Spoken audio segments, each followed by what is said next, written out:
जी बिस्मिल्लाहिर्रहमानिर्रहीम अस्सलाम वालेकुम। Welcome to your channel Trade Dojo. मैं हूं आपका दोस्त काशिफ। उम्मीद करता हूं सारे दोस्त कह रहे ऑफिस से होंगे। अच्छा जनाब, 100 इंडेक्स के एनालिसिस लेके आपकी खिदमत में एक दफ़ा फिर से हाजिर हैं। 100 इंडेक्स के एनालिसिस पे जाने से पहले आप लोगों को बताता चलूं कि आज आप लोगों के लिए एक स्क्रिप्ट एनालिसिस की डिटेल्ड वीडियो मैंने अपलोड करी है।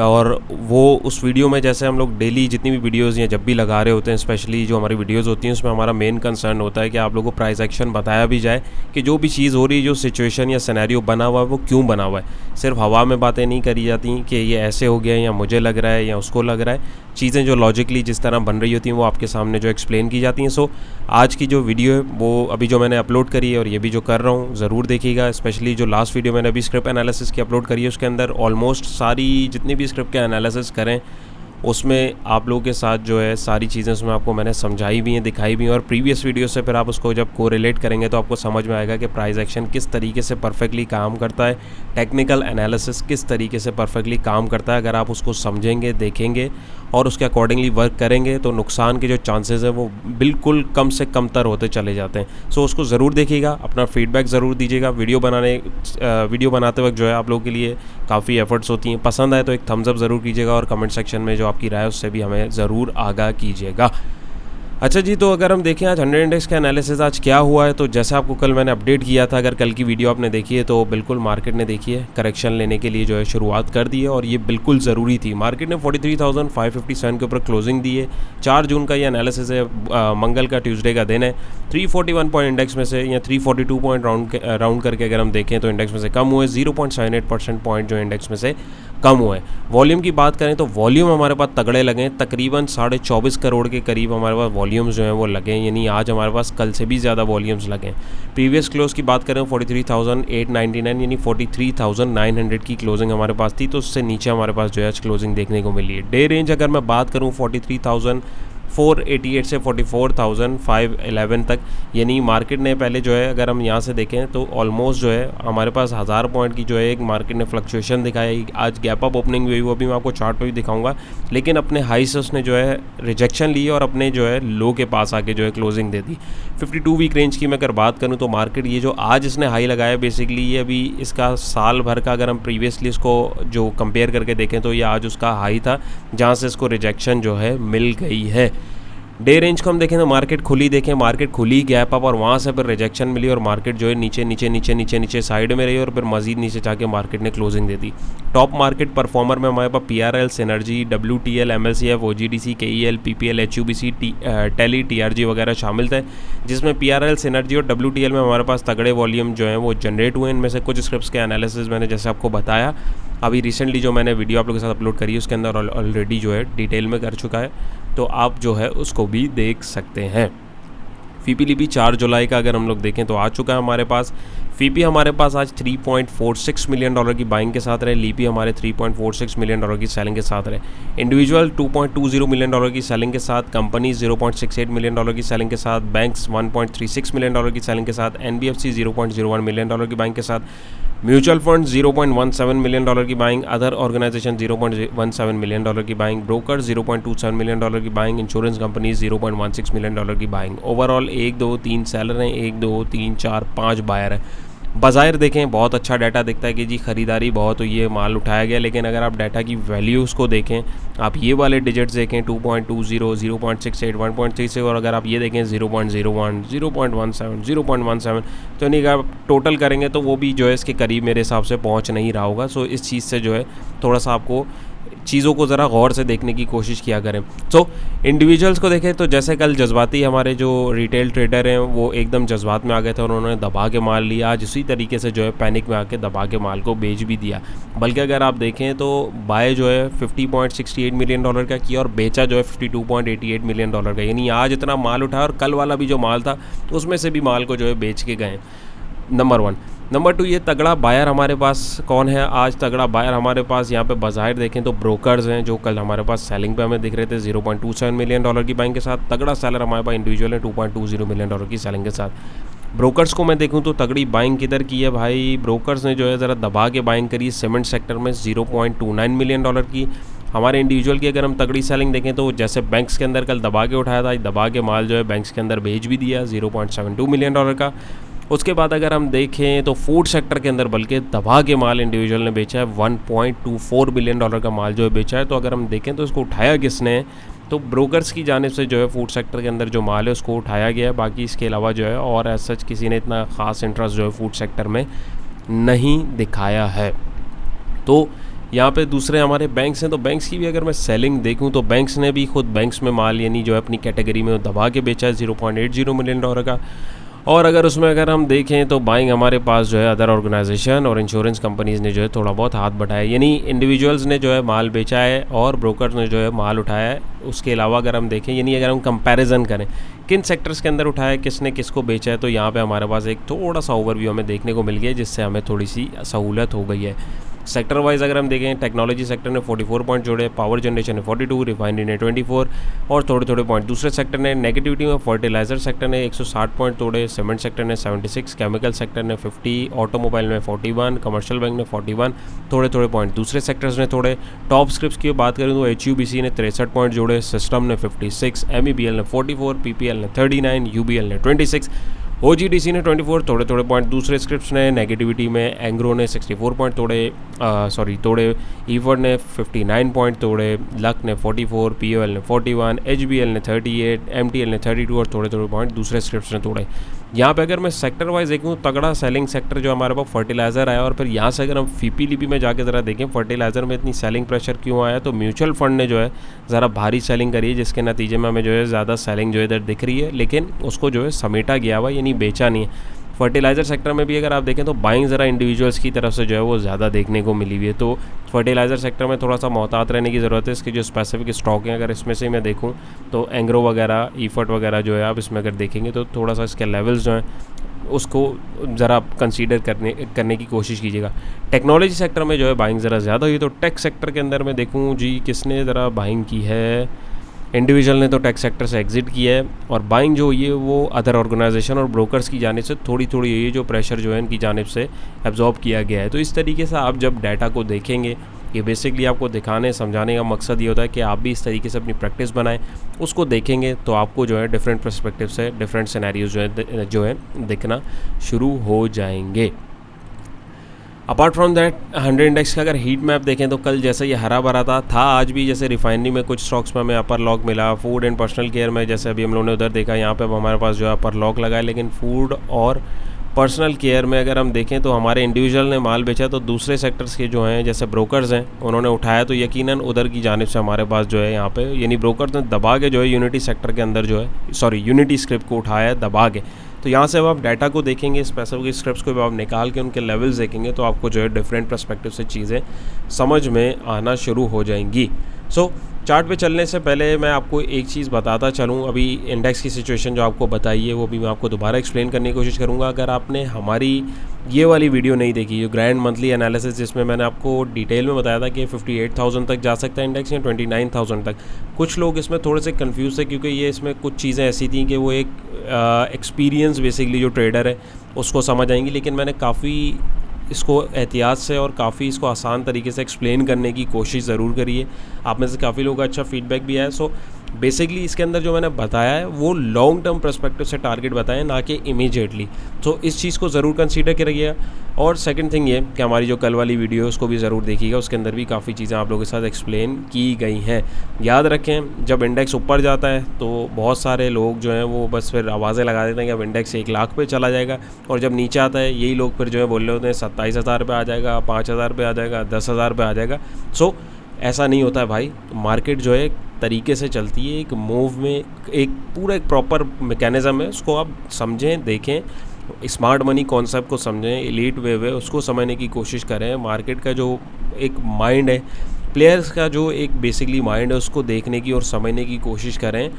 एक लॉन्ग टर्म ट्रेंड को समझने की कोशिश करें, इमीडिएट ट्रेंड को समझने की कोशिश करें, सपोर्ट, रेजिस्टेंस, इंडिकेटर्स, बहुत सारी चीज़ें, एक चीज़ नहीं है। मैं मतलब यहाँ अगर बताना शुरू करूँ तो वीडियो समझें 2-3 घंटे तो ऐसे ही निकल जाएंगे। सो बहुत सारी चीज़ें भाई आपको समझने की ज़रूरत है। तो इसी वजह से आप लोग से ये मैं एक दफ़ा फिर रिक्वेस्ट करूँगा कि जो दोस्त सीरियसली चीज़ें सीखना और समझना चाहते हैं, आप लोगों के साथ डिटेल में मैं ऑलमोस्ट हर वीडियो में कोशिश होती है कुछ ना कुछ आप लोग को जो है बताने की कोशिश करूँ। मेनली जो फोकस होता है मेरा वो प्राइस एक्शन पे होता है। इंडिकेटर्स भी होते हैं, सपोर्टिंग इंडिकेटर्स मैं भी यूज़ करता हूँ, लेकिन जब जिस चीज़ पे इंडिकेटर्स डिपेंड करते हैं, अगर आप उसी को समझ लेंगे और सीख लेंगे तो आपको फिर इंडिकेटर्स के ऊपर एज सच रिलाई करने की ज़रूरत नहीं, क्योंकि नेकेड आई से अगर आप प्राइस एक्शन को देखेंगे तो आपको बहुत सारी चीज़ें जो है ऑलरेडी समझ में आना शुरू हो जाएंगी, और वो मैं अभी आपको समझाता हूँ। सो डेली पर्सपेक्टिव से जो हम लोग देख रहे थे, ये बेसिकली ये चार्ट है हमारे पास, लेकिन मैं यहाँ पे जो हम लोगों ने 27 जून यानी ईद से पहले की वीडियो बनाई थी, मैं वहाँ से आपको सिनेरियो समझाता चलूँ, और चार्ट को थोड़ा सा मैं क्लीन करूँगा ताकि हमारे पास जो है चार्ट थोड़ा सा जो ये मैसी हो रहा है ये हमारे पास जो है ये भी क्लीन हो। देखें, हमारे पास ये वेव चली थी, एक बड़ा पैरेलल चैनल चल रहा था जिसके अकॉर्डिंग हमें 39,700 पे आना चाहिए था, और अगर आप देखें बिल्कुल उसके पास से आगे एग्जैक्ट लेवल के ऊपर इत्तफाक होता है, चली जाती है चीज़, लेकिन एग्जैक्ट लेवल के ऊपर नहीं चलता। हमारे पास ये जोन्स होते हैं, वहाँ से मार्केट जो उठी और वहाँ पे आके उसने जो है एग्जॉशन दिखाया, और ये जो उठी है तो अगर आप इससे पहले आप देखें तो 26 तारीख को इसने इस वेव को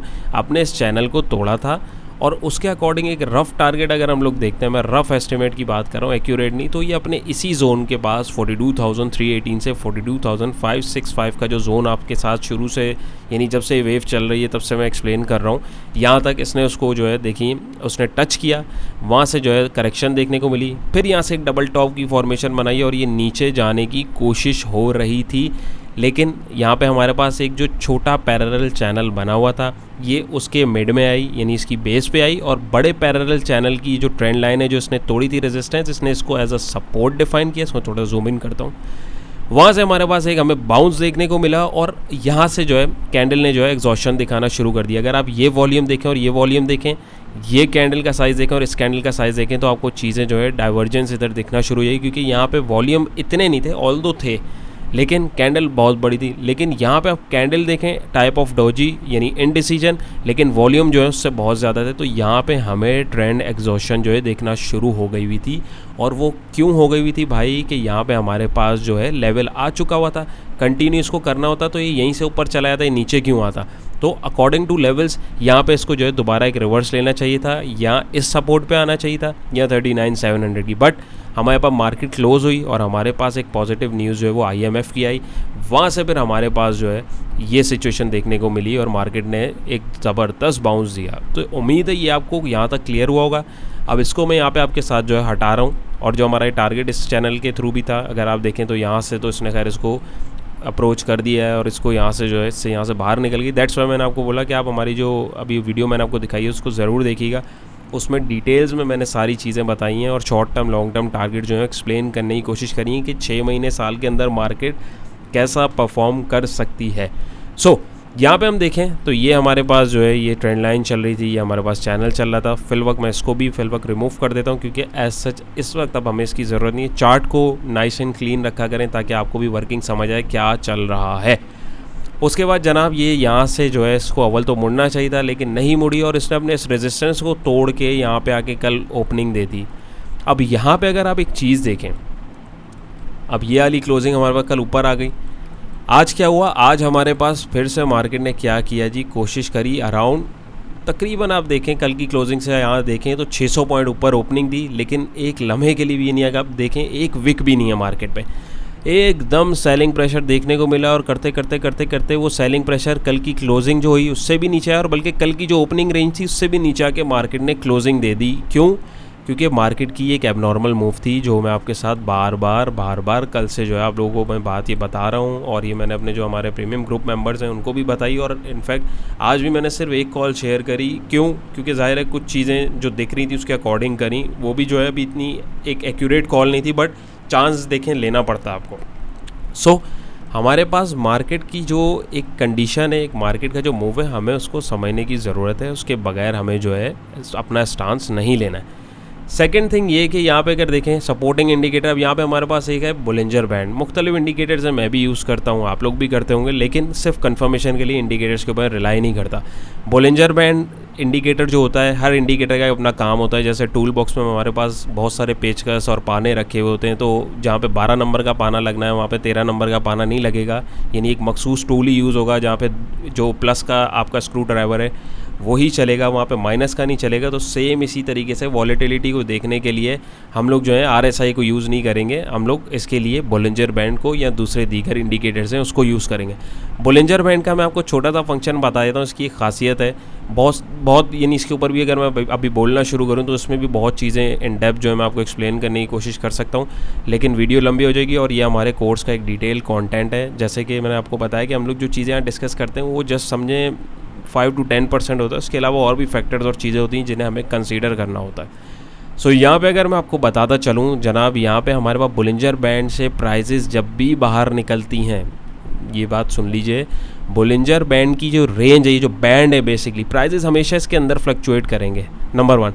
नंबर 2, ये जब भी इस बैंड से प्राइजेस बाहर निकलेंगे ये अपने अंदर प्राइजेस को खींच के लाने की पूरी कोशिश करेगा और प्राइजेस के अंदर ही आएंगे चाहे कैसे भी आए। तो यहाँ पे देखें, पहले ये कल बाहर रहा, आज मज़ीद बाहर रहने की कोशिश करी, लेकिन स्टिल अगर आप देखें तो यहाँ पे जो है प्राइजेस अभी भी अंदर नहीं आए। सो मार्केट को इसके अंदर आने के लिए यहाँ तक आना ज़रूरी है, यानी ये रेजिस्टेंस का टूटा था तो कम से कम इसको जो है ये 42,500 और 300 का जो जोन है, अब इसको अगर आगे बढ़ना है तो इसको इस रेजिस्टेंस को एज अ सपोर्ट डिफ़ाइन करना बहुत ज़रूरी है। और अगर ये नीचे यहाँ तक 41,000 के लेवल तक आ जाए तो बहुत ही आला काम हो जाएगा। क्यों? क्योंकि जो एक गैप था वो हमारे पास फिलअप हो जाएगा और वहाँ से फिर अगर मार्केट को ऊपर का एक ट्रेंड कंटिन्यू करना है, जो कि एज सच अभी मुझे नहीं दिख रहा है, लेकिन मार्केट है, कुछ भी हो सकता है, तो मार्केट जो है अपने आप को आगे मज़ीद मूव कर भी सकती है। और अगर आप यहाँ देखें तो ये बेसिकली बोलिंजर बैंड जो है इसमें स्टैंडर्ड डेविएशंस होती हैं और ये 20 पीरियड का मूविंग एवरेज लगा होता है। तो यहाँ देखें तो लास्ट कैंडल जो थी उसने यहाँ पे सपोर्ट भी बिठाई है, यानी मार्केट अपने आप को ऊपर ले जाने की कोशिश में थी, बट ये बीच में एक हमारे पास जो है एबनॉर्मल मूव मिल गई। सो यहाँ पे अगर मैं आपको दिखाऊँ पीछे भी अगर हम देखने की कोशिश करें, एक मिनट, अब चेरी पे एक एग्जांपल, तो ये देखिए यहाँ पे हमारे पास ये बाहर थी, ये अंदर आ गए प्राइजेस, दोबारा इसके अंदर चले गए, नीचे ये प्राइजेस यहाँ से बाहर निकले फिर इसके अंदर आ गए, यहाँ पे आप देखें प्राइजेस इसके बाहर आ गए फिर अंदर की तरफ चले गए, यहाँ पे अगर आप देखें इधर बाहर आ गए फिर अंदर की तरफ चले गए। तो आप पीछे इसको जब बैक टेस्ट करने जाएंगे तो आपको बहुत सारी चीज़ें जो है देखना शुरू हो जाएंगी। मेरे भाई, आप लोग चीज़ों को समझने की कोशिश करें। सो टेक्निकली इंडिकेटर्स अपने आप को एडजस्ट ज़रूर करते हैं, चाहे अब उसके ऊपर कोई भी न्यूज़ आ जाए, कोई भी रीज़न आ जाए, आपको उसके ऊपर नहीं जाना, आपको अपनी वर्किंग के साथ स्टिक रहना है, नंबर 1। नंबर 2, ये मूविंग एवरेज में 200 लगाऊँ, 50 लगाऊँ या 14 लगाऊँ, 21 लगाऊँ, कोई भी लगाऊँ, ये आपके पास 50 और 200 लेट सपोज है। मूविंग एवरेज की भी मैं आपको एक खासियत बताता चलूँ, ये भी 1 सेकेंड एक डिटेल टॉपिक है, हमारे कोर्स का हिस्सा है, लेकिन यहाँ पे समझाना ज़रूरी है। मूविंग एवरेज से भी प्राइजेस जो हैं अभी यहाँ पे अगर हम देखें तो चौपी चल रहे थे। मूविंग एवरेज भी हर जगह यूज़ नहीं होता है, हर वक्त यूज़ नहीं होता है, लेकिन जैसे ये हमारे पास बोलिंजर बैंड था, सेम इसी तरह मूविंग एवरेज से भी प्राइजेस हमारे जो है लंबे अरसे तक दूर नहीं रहते। यानी आप देखें प्राइजेस जैसे ही मूविंग एवरेज से दूर जाते हैं वो एक दफ़ा उसको टच करने, इन शॉर्ट उसकी चुम्मी लेने जो है उसके पास जाते हैं, चाहे वो नीचे हो और अगर मैं इसको बैक करूं चाहे वो उसके ऊपर हो, आप देखें वो एकदम जो है अपने पास प्राइजेस को जो है कैच करता है, प्राइजेस को जो है अपने पास लाने की कोशिश करता है। इसी तरीके से इंडिकेटर हमारा काम करता है। मूविंग एवरेज देखिए कितना नीचे है, बोलिंजर बैंड की सपोर्ट्स देखिए हमारे पास कहाँ है, सुपर ट्रेंड को देख लें, आप पिवट पॉइंट को देख लें, जो लोग पिवट से भी कितना दूर है। तो ये सारी चीज़ें, सारे इंडिकेटर ऐसे ही नहीं है। आप ये 21, 14 कोई सा भी मूविंग एवरेज लगा लें, ये वाला लगा लें, ये 2 लगा लें, तो आप देखें इन सबसे अभी प्राइसेस दूर हैं। एक करेक्शन मार्केट को लेना लाजमी है। अब ऐसा नहीं है कि मार्केट एकदम चांद पे चली जाएगी। तो रियलिस्टिक अप्रोच के साथ जो है अपनी ट्रेड करने की कोशिश कीजिए और उसके अकॉर्डिंगली जो है आप लोग अपने लेवल्स के साथ जो है स्टिक रहें और कोशिश करें अभी जो प्रॉफिट हो रहा है उसको लॉक करें और मार्केट को एक स्पेसिफिक डायरेक्शन देने दें। और अभी वैसे भी IMF का जो बोर्ड है वो 12 तारीख को यहाँ पर आएगा। वो जो भी हमारी जो इंस्टॉलमेंट वाला जो चक्कर है वो फाइनलाइज तो हो गया, लेकिन वो ज़ाहिर है वो फिर उसको अमली शक्ल दी जाएगी। बहुत सारी चीज़ें कोशिश करें कि रियलिस्टिक अप्रोच के साथ काम करें। फिल वक्त अगर मैं आपके लिए अगर एक चीज़ बताऊं तो अभी मार्केट के लिए एक इमीडिएट रेजिस्टेंस भाई ये आ रहा है, 44,530 का लेवल है। ये अभी मार्केट के लिए एक बहुत इमीडिएट रेजिस्टेंस है।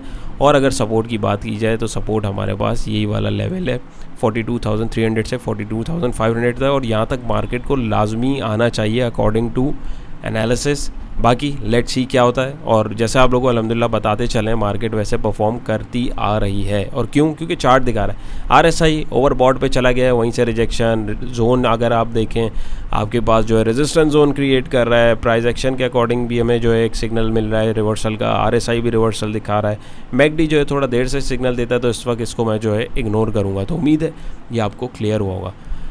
अपार्ट फ्रॉम दैट जी, हमारा जो डेली एनालिसिस, जो डेली इसके हिसाब से काम कर रहे होते हैं, जो शॉर्ट टर्म ट्रेड्स के हिसाब से काम कर रहे होते हैं, उनको अगर हम देखें तो उनके लेवल्स कल आपको मैंने बताए थे और रेंज बताई थी। देखिए एग्जैक्टली वहीं से मार्केट ने बाहर जो है निकली, लेकिन उसने जो है इसको अपने अंदर खींचा और उसी रेंज में जो है मार्केट अब रेंज बाउंड होने की कोशिश कर रही है। सो 43,417 और 43,936 का ये जो आपका रेंज है आवरली बेसिस पे, ये अभी आपके लिए इंडेक्स का एक अहम जोन है।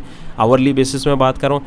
अगर इससे नीचे क्लोजिंग आती है तो जो है हमारे पास ये हम इसको कंसीडर करेंगे कि ये फेक आउट था और ये मार्केट जो है फिर अपने आप को एक एडजस्टमेंट की तरफ जो है जाते हुए हम मार्केट को देख सकते हैं। मीनवाइल इन लेवल्स को भी मैं आपके साथ हटा दूंगा। चार्ट को हम थोड़ा सा क्लियर करने की कोशिश करेंगे ताकि वर्किंग जो है हमारी वो बिल्कुल नीट एंड क्लीन रहे।